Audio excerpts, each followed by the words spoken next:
A wedding is a ceremony where two or more people are united in marriage.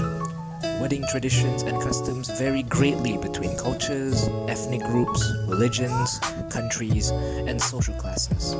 Most wedding ceremonies involve an exchange of marriage vows by a couple, presentation of a gift, and a public proclamation of marriage by an authority figure or a celebrant. With that said, as guests at a wedding, we must ensure that we do not cause trouble or ruin their special day. Hi, this is Daniel Idris, and I want to talk about the things that you should never do at a Malay wedding. Firstly, you should never bring alcohol to a wedding reception. On top of that, there will be no alcohol drinking during the ceremony itself.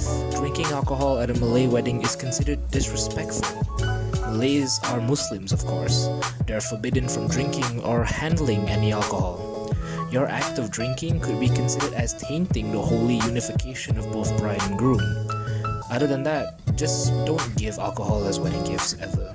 Secondly, never ever smoke at a wedding reception. Why? Because there's going to be many kids and elders at the event.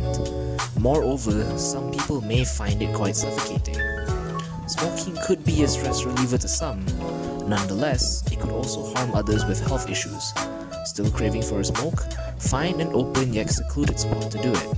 Thirdly, no pork as gifts.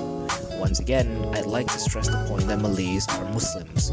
Therefore, they don't and cannot eat pork. It is strictly forbidden for them.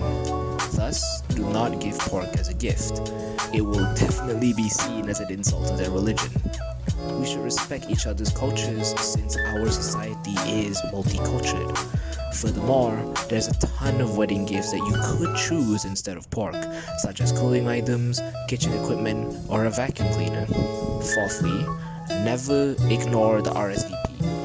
RSVP is an initialism derived from the French phrase "Répondez s'il vous plaît," meaning please respond, to require confirmation. With that in mind, not responding to an RSVP sent to you is one of the worst things you can do to a couple who are about to be married, especially when it comes to seated weddings.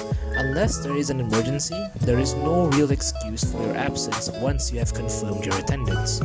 An unoccupied seat can set the bride and groom back at least 100 ringgit, but what is worse is the sight of vacant chairs and empty table in the hall during the ceremony. Lastly, please be punctual. Punctuality is a characteristic of being able to complete a required task or fulfill an obligation before or at a previously designated time.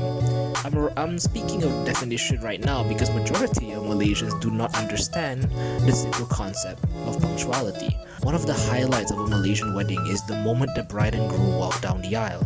However, it'll be a gloom process if many of the guests have yet to even arrive and the bride and groom's entrance is greeted by empty chairs. And that is all the time that we have this week. This has been Daniel Idros. Have a good day.